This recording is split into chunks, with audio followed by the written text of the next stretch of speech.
नमस्कार Devanjali cooking channel को आपण मान को स्वागत करुच्ची सांग माने आज आम बनइबा कंचा आंबर सरबत सेटा भी बहुत सहजर और बहुत कम समय रे आपण गेस्ट आसिले मध्य एई सरबत बनैकी सेमान को देई परिबे बहुत शीघ्र आउ कोल्ड ड्रिंक जगार आपण एई सरबत देले सेमाने आहुरी अधिका खुशी हेबे घरे मध्य आपण फ्रिज रे रखिकी याकू पी परिबे बहुत समय पर्यंत।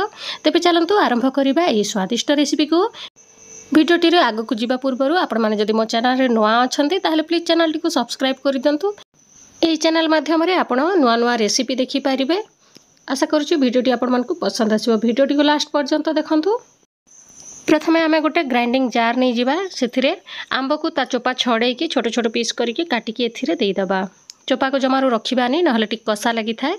एबे आमे एथिरे देई देबा बहुत सारा पुदीना पत्र बहुत बढ़िया फ्लेवर आसीबो। एबे देई दबा अल्प टिके भजा जीरा गुंड बहुत बढ़िया बासना देई थाए। एबे स्वाद अनुसार चीनी दे दबा आपण निज टेस्ट अनुसार कम बेसी करि पारिबे चीनी को। एबे आमे एथिरे दे दबा अल्प टिके गोलमरीच पेट पई बहुत भलो। तापर टिके दे दबा ब्लैक सॉल्ट तापर दे दबा टिके साधा लूण दुईटा को बैलेंस करके आपण देबे। तापर अल्प टिके पानी देकी याको एबे आमे ग्राइंड करि नबा पूरा फाइन पेस्ट करिबा। देखंतु ए भलिया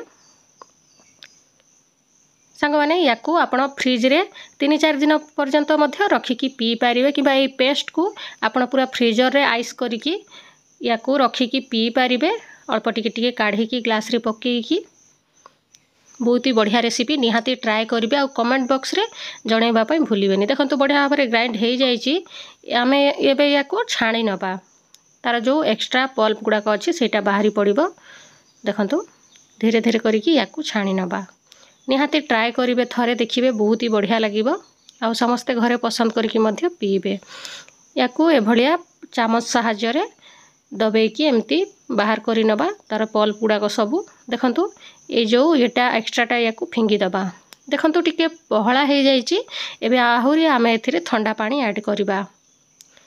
आपण जदि टिके मोटा पीबा पई चाहुतिबे ताहले टिके कम पानी देबे टिके पतळा हेले ही भल लागि थाए। देखंतु याकू चलंतु एबे सर्व करि नबा। एबे आमे ग्लास रे आइस क्यूब देई दबा। एबे आमे जो आंब सरबतटा बनैथिले ताकू एथिरे ऐड कर दबा। देखिले ना सांग माने केते सहज रे हमरो प्रस्तुत हे गला आंब सरबत। निहाती ट्राए करिवे। देखा हबो नेक्स्ट वीडियो रे आ गोटे नुवा रेसिपी सहित। Thank you for watching.